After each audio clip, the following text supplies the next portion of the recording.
Hello friends, my name is Shivam from DevOps Schools and I will help you to enable your learning process in various technologies of DevOps, artificial intelligence, machine learning, big data and many more. This is our initiative to help you by sharing multiple tutorials and videos. And if you want any specific tutorials or any particular topic, then please do comment in the below comment section and I will help you with it. Also, please subscribe to our premium services on YouTube, which will give you access to more content and videos to enhance your knowledge about all these topics. Also, if you want me to help you with regards to the online trainings and classroom sessions by our qualified trainers, then please do write me at contact@devopsschool.com. Thank you. Let's Splunk, right? You have a Splunk. So where is a connector? It should be here. Client. Elasticsearch, this is available. And Splunk also should be there actually. Let me search. Splunk log from Splunk to Datadog. Custom anyways you can set it up, but Splunk log monitoring, get notify is there, but that place it was not there, but integration it is there. So you can follow this step. So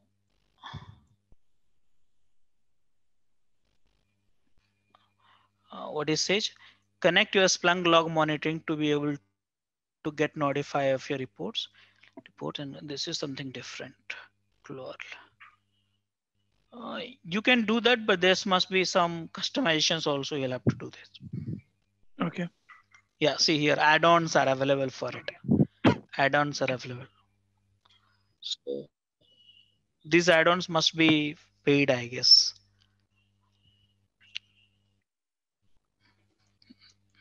See here.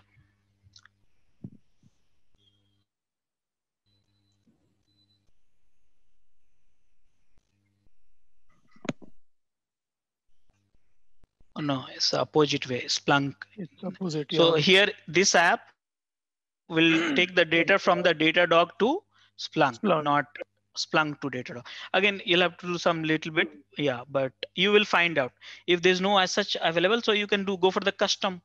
Remember, in the Splunk also there is a cold storage is there. From there you can take the data, export the data, and then push it to the Datadog. So a little bit of custom things you have to do that. Yeah, more questions, guys?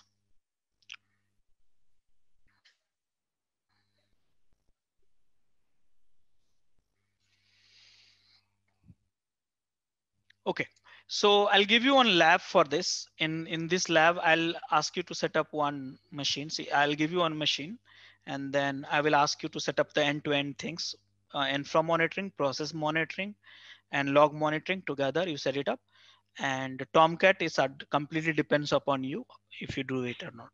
So before that, let's have one break for 20 minutes, and let's grab your tea, coffee, or restroom, or maybe some personal calls, and we will connect at 4:20 and then resume the lab from there. Will that be okay for everyone? These are the machines which we have given. Username is CentOS, and the requirement is very simple. Requirement, first thing is step number 1, install DD agent. Requirement number 2, you have to install Tomcat. Requirement number 2, a third, install and configure Tomcat. Configure Tomcat. And third one, enable log monitoring, log and process monitoring. That's all. Okay. And fourth, find out error logs in the log searches. Okay, everyone have understood the requirement, guys? Yes, Rajesh. Do you have, I think PPK file you guys have already have it. Last time only you downloaded all of you. So if you don't know, then do let me know. I'll share the locations once again. Same PPK file you can use for login the machine. Username is CentOS. Username CentOS. Okay. Recap in terms of what we did last day. We basically set up Kubernetes server, Kate server, and integrated Kubernetes server with Datadog.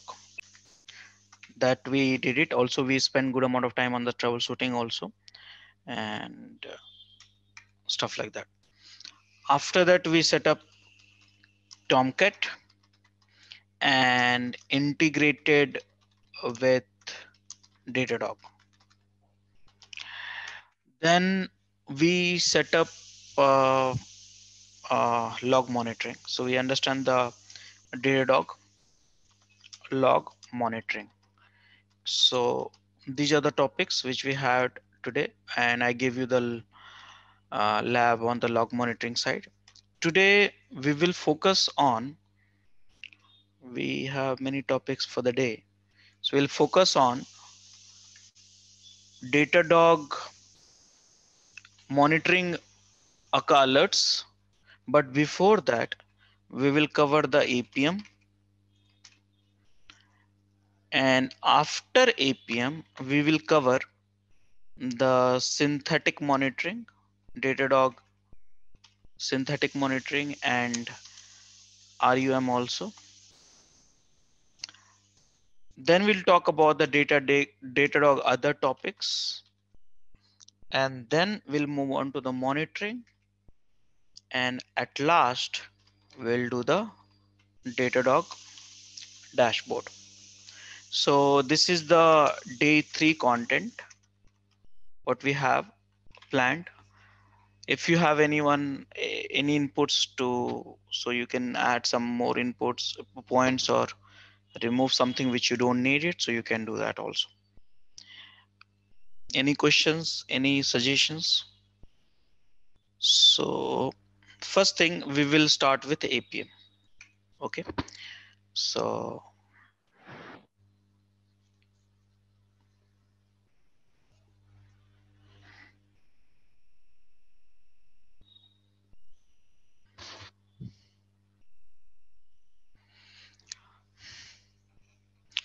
APM, correct? APM stand for application performance management. Okay, that is the APM stand for. So first, before coming back to these sessions and learning about the APMs and all, let's learn about, do you have any of these such requirement in place? And if you have any such requirement in place, then you don't need, if you have an answer for all these questions, then you don't need to learn or implement APM, Datadog APM. So some of the questions which we have is, are you measuring the real end experiences, the real end user experiences on your website today? How is the experience of the person? Are you measuring it? Yes, no, or not sure? Are you meeting a customer SLAs also for the response and request? Is our app delivering the consistent response times across users and geographies? Different geographies and different locations? Do we have underperforming regions? Let's say USA or some other. Do we have a web performance plan in place to correct those problems? Is your site delivering a consistent user experience regardless of browser type? We have a different kind of browser, right? Chrome, Firefox, IE. Or do we know how our website response time, I said response time and availability, compare with your competition. Let's say Flipkart is opening up in 1 second. How much time Amazon is taking? Is it 3 seconds? Then of course Flipkart will do the better things. Can we quantify, I said, can we quantify how third-party technologies and services such as ad networks and payment processes are impacting your website site performance?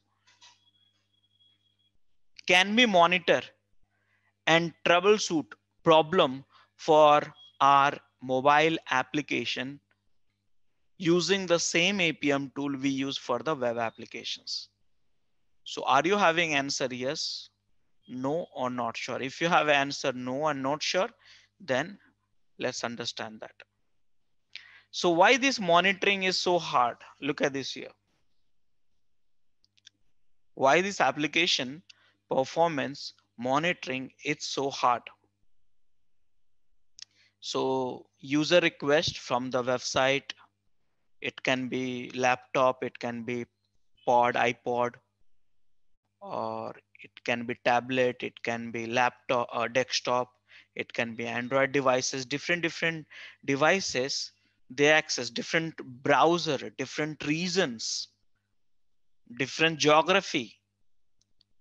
From the different regions, they access your applications.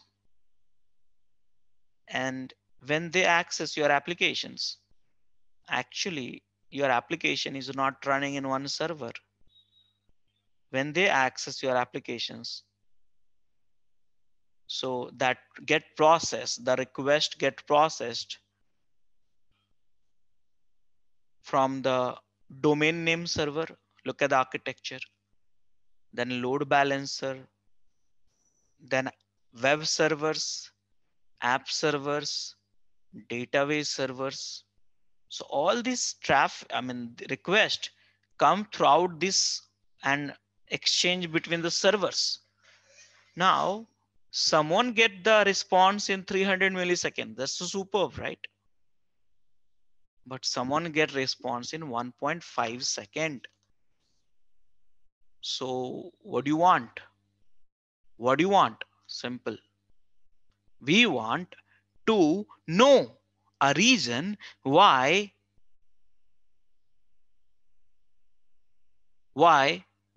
this response is 1.5 second. You want to know the reason why this response time is 1.5 second.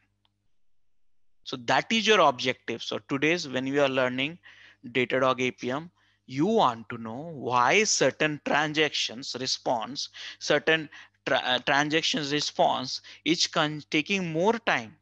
Where is the problem? Is the problem in the web server? Is this the problem in the app server? Is it a problem in the database server? Is it the problem in the load balancer? Is it the problem in the application server? But in a which class, which package, which code, which line?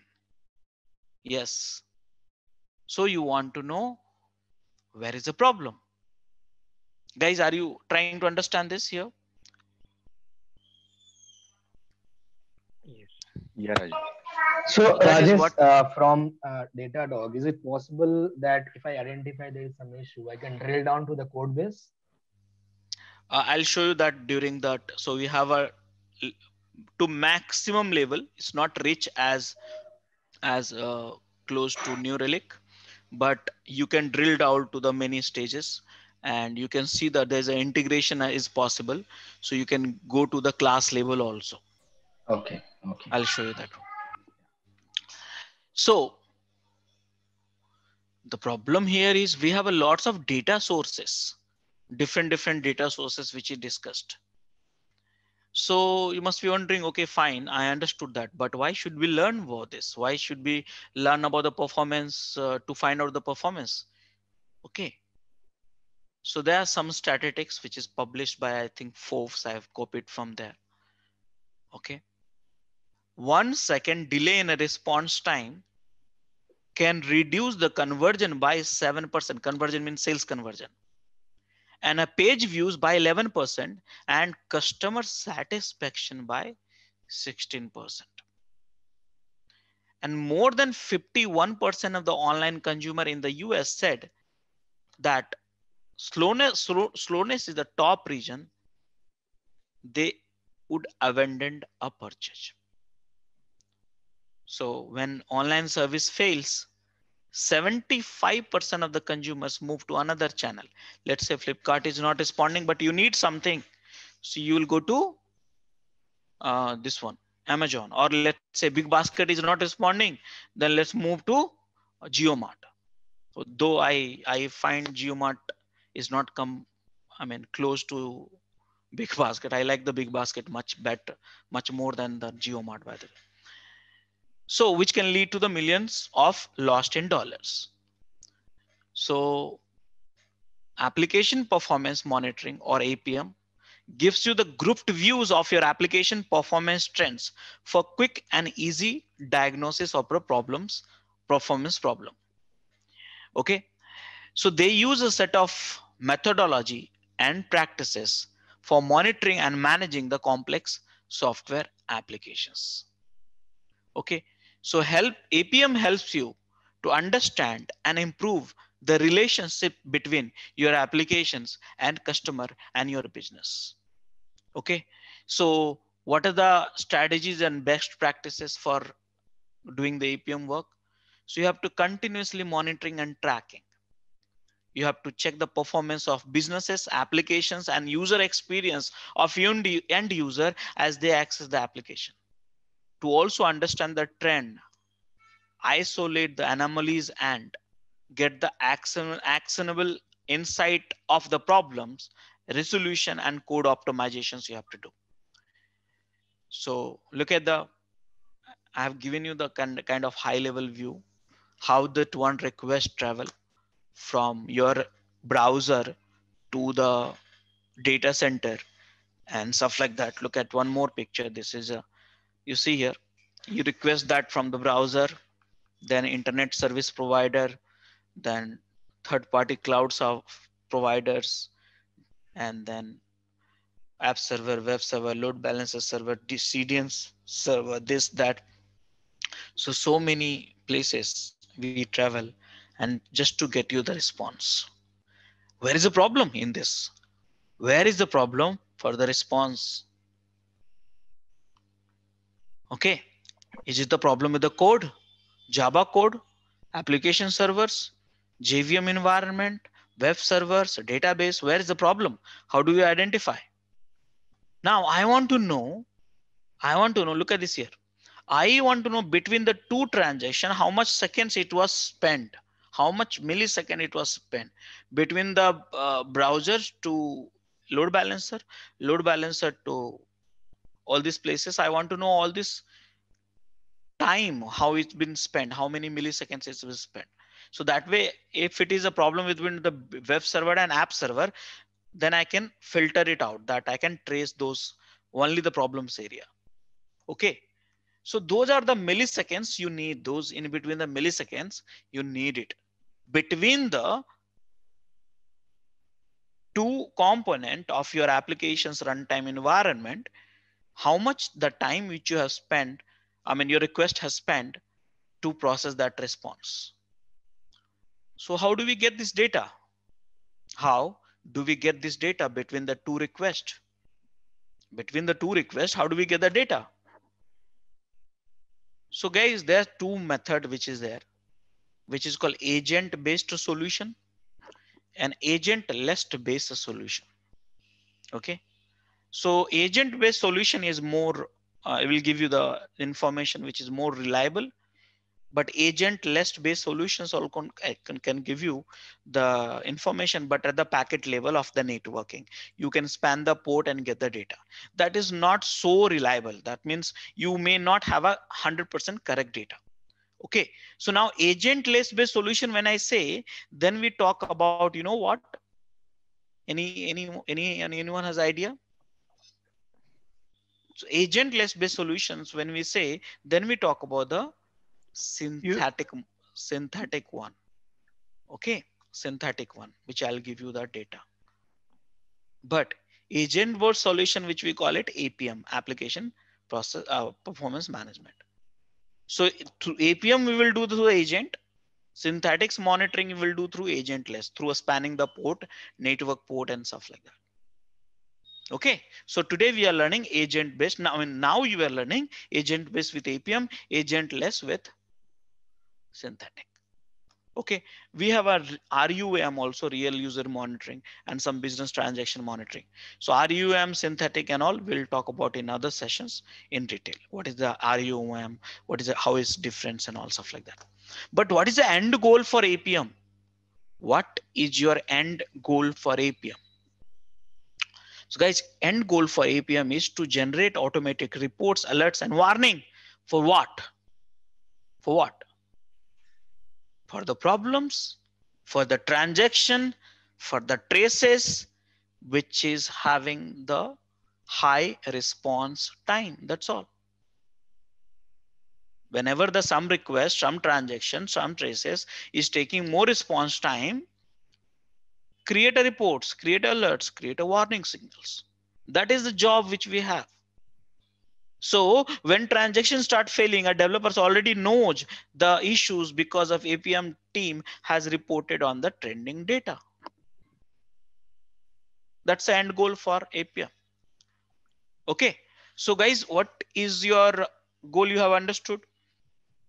You just need to find out which is the transaction, which is the traces, which is taking more time, which is taking more response time.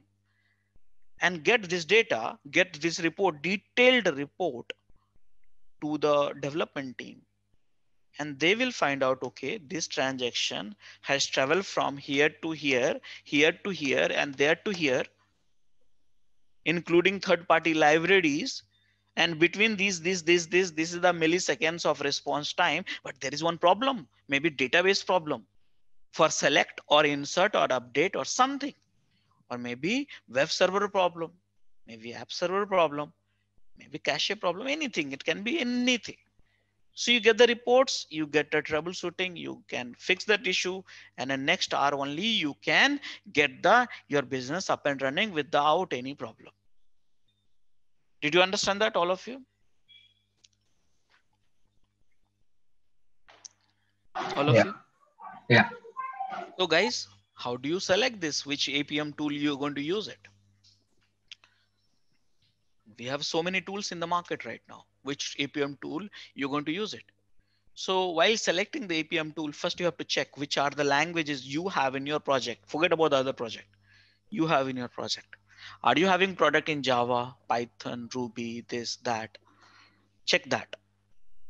Are your developers is comfortable with that APM tool? That APM tool which it provide is for use, setup, diagnostics, and fix it. Or integration is available for the APM, like the one chatting mechanism which you use it. Or pricing is okay for you or not. All these thing criteria are there while deciding the APMs. So Datadog. So guys, Datadog application performance monitoring, APM or tracing, provide you with a deep insight into your application performance. Yes. Datadog application performance monitoring or APM or tracing provides you the deep insight into your application performance from automatically generated dashboard for monitoring key matrices like a request volume and a latency to the detailed traces of the individual requests side by side with your logs and infrastructure monitoring. See that. So you get the consolidated views for the entire request and response, number of requests and number of average response time, all these things, blah, blah, blah. Request volume and latency is going up or down, whatever it is. But at the same time, you can trace that individual request, individual traces also. And same time, you can see the logs of it, logs monitoring, the one which we did it in that for that. So logs of it, and then infrastructure detail. Let's say there is one request which has taken time. Let's say 5 seconds, but expected response time was only 500 milliseconds, but it's taken 5 seconds. That's too much. Now the question is, why this 5 seconds? 5 seconds, why? So is it the problem with the code? Okay. Which this 5 seconds has happened in the web server? Which class? Which method? That is a one thing. On top of that, this request might have generated some logs when this got executed. So that log monitoring of that server and then infrastructure, whether it's a down, maybe it's a down, maybe the infrastructure is down, maybe some problem with the web server, app server, or application servers, applications and all. So everything you can get it at one place.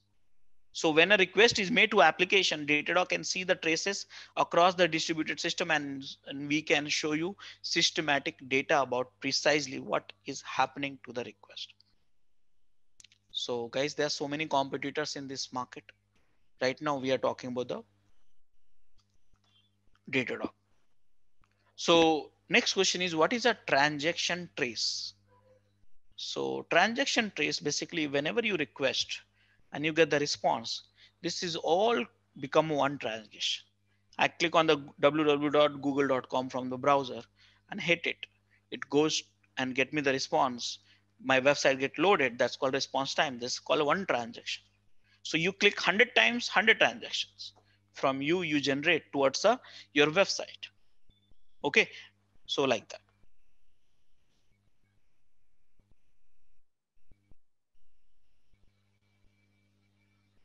So now we have understood the conceptual stuff of APM, and then with relate to Datadog. Any questions? Any questions so far?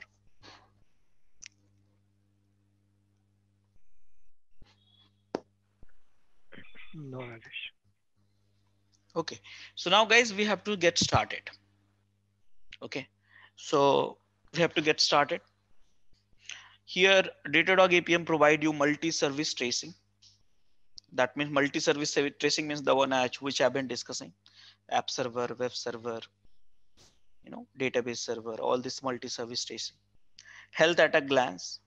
You can extend it with the integration. 300, 400 integration is possible.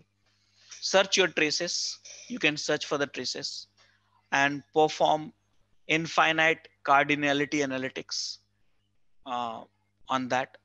And you add a APM queries to the dashboard also. The dashboarding, which I'll talk about the last topic.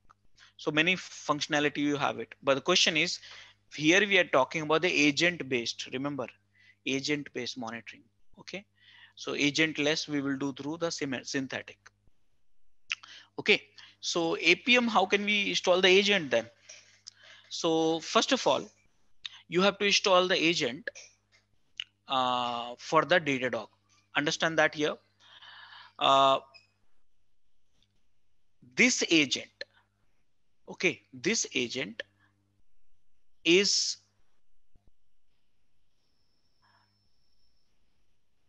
for two purpose. One of this is, here you are going to install the agent, which is called Datadog agent, but this time this agent will be there and will be running in your code itself.